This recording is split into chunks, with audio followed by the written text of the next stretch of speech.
When it comes to rein cow horse, very few horses have performed with the strength and raw power of Shine Like Hail.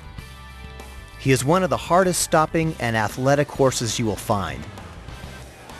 He started off his career by winning the Prix Futurity in Santa Ynez and then taking the Reserve Championship honors at the Snafflebit Futurity in Reno. At the NRCHA Derby, he was co-reserve champion and then went on to win the Hackamore Classic and the Open Hackamore class at the NRCHA Futurity.